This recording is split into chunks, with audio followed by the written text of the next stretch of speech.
Hello everybody and welcome back to the channel. Today I am checking out the Ultimate Edition The Rock from Mattel. This is the first time I've ever experienced an Ultimate Edition figure. I do have Mr. T and Hulk Hogan as they appeared from WrestleMania 1 on the way from Big Bad Toy Store. So this really is the first time I'm experiencing one. I passed on this guy when I saw him just recently in my local toy store. I hadn't seen him before. I've only ever seen Charlotte Flair in the toy stores. And then I saw him again today and I thought, yep, I'll pick him up and see what these Ultimates are all about. He was a bit expensive, $49.99. I picked him up from Toy World. I don't know if that's a good or a bad price here in Australia. I think these retail for about $25 to $30 in the US. So taking a look at the packaging, it's really quite nice. I'm not too familiar with Mattel's wrestling line. I have seen the basics, which are pretty much just bubbles on cards. And then you've got the Elites, which are a little bit nicer, and then obviously the Ultimates. And this does look much nicer than those other two. Much more accessories on the box. Nice picture of The Rock here, and then more pictures on the back. On the side, just The Rock and nothing else. No, there's no branding for what series he is. He is part of the 10th series released with John Cena. I believe that they only released 2 per series, so that's probably why they're up to, I think, 12 or 13 by now. I'm not entirely sure, but it's still going strong. I saw a bunch more which were solicited at the San Diego Comic-Con this year, so hopefully we'll see some of those old superstars. I'd love to see a Roddy Piper in the Ultimate Edition line. Anyway, let's open him up and take a look. Okay, so here is The Rock out of the box with all of his accessories. And before we take a close look at the accessories, I will just say that the box itself is actually quite nice. Although it was quite difficult to open up, it was just decked out in tape everywhere. It does have this nice shoebox style to it, so it opens up really nice, and if you keep your boxes you can store your figure back in there. And in terms of the accessories, he comes with 2 additional head sculpts. Now these head sculpts are really strong. You can tell that it's The Rock, but they stuffed up the paint apps. This one with the people's eyebrow, not so bad, but this smiling Rock, the eyes are really badly done. They've missed the eyes and they've put the white all over the eyelids, so it looks super creepy.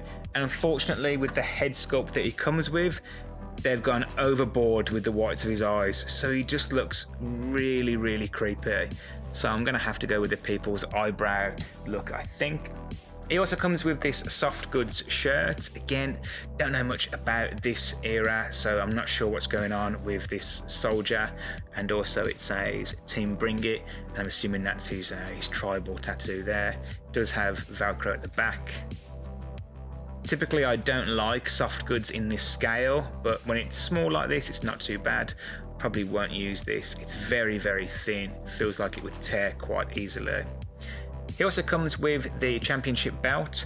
I don't know much about The Rock in this era, so I'm not sure if this was his specific belt, because I have noticed the balls are on the belt, and he also has the bull tattooed on his arm as well. So this actually isn't a bad piece. It's like this rubbery material, but it has this fake leather feel to it, or rather look to it. The gold and the white trim is very nice. It just says champion. It's 4 pieces rather, from what I can see. The actual belt itself, and then 1, 2 and 3 just clipped in. Don't know if that will fit on him. I'll try that later, but it does actually look pretty good. And then he also comes with a microphone, so he can talk about what he's cooking or what he's smelling. This is one solid piece. It's a very, very flexible plastic, and it just has the WWE logo on it. And then he also comes with 3 additional pairs of hands. So the 2 gripping hands which are on the figure, and then these open palmed hands. There are some QC issues with mine. This seam line on the underside of the palm, and also this finger is pretty warped. But the sculpting isn't too bad. And then he also comes with a left and right Bring It hand. And then 2 fisted hands. Again, the seams here a little bit sloppy, but I guess you get what you pay for.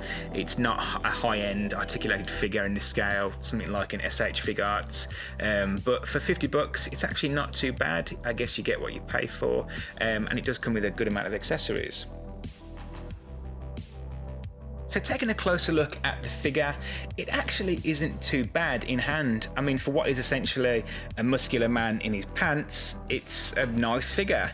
He definitely looks like The Rock. You can tell straight away it's The Rock. Obviously the older version of The Rock that we're all more familiar with now, the Hollywood version of The Rock, I guess.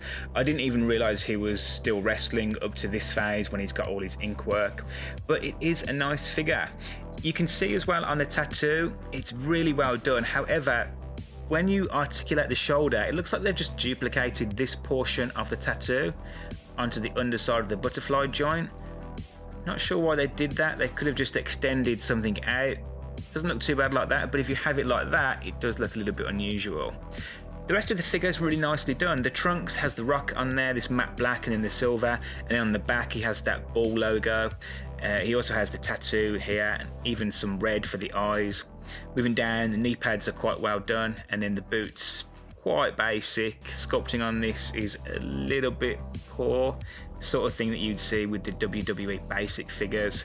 I'd expect a little bit more with the Ultimates, but yeah, it's not too bad. So overall, apart from the head sculpt, as I said before, with the creepy eyes, the overall figure is actually quite nice. Okay, so let's move on to articulation. Now, this is the first time I've had one of these figures in hand, so I've got no idea what the articulation is like, although I can see it does look like it's got a large number of points of articulation. Straight off the bat though, the head is really loose. I've tried all the different heads, and it's actually the peg in the neck. It's very loose, so I'm not sure how I'm going to sort that out. Really quite loose, but he does get full rotation on the joint. He gets a bit of down and then a little bit of up. He has butterfly joints at the shoulder and then bicep swivel. I can't tell if this is a single or a double jointed elbow because of the elbow pad. I think it's double jointed, but I'm a little bit anxious to move that just in case it breaks. And then he has a peg at the wrist, so he gets horizontal and he gets rotation. And then moving down to the chest, his ab crunch is, the cut rather, is further up, so he does get a good amount of back and a small amount of forward. He doesn't have a cut here with a peg, it's just a rotation, but having it like that looks messed up. So I don't know why they did it that way, because you can't really have him displayed like that. And then moving down, he doesn't have drop down legs, but he does have a cut at the thigh, so he gets rotation.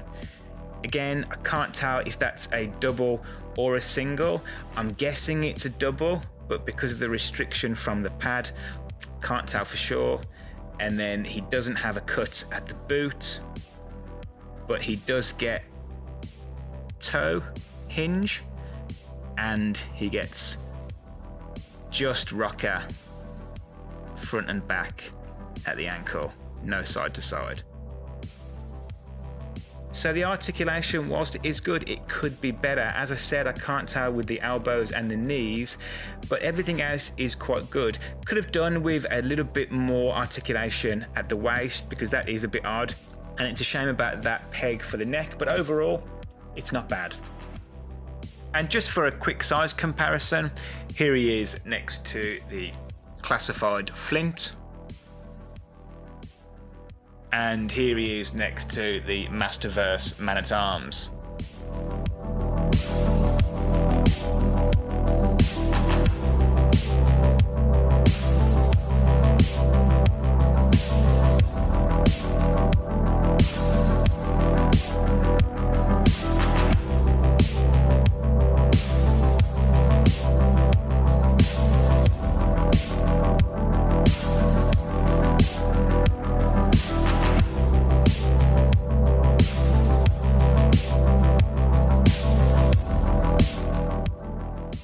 Okay, so my final thoughts on the Ultimate Edition The Rock.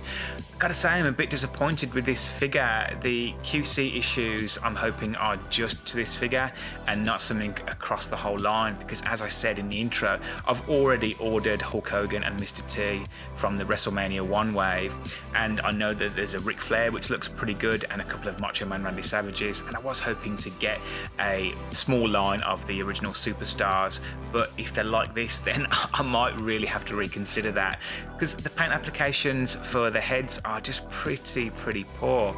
I know it's only $50, but I expect a better standard.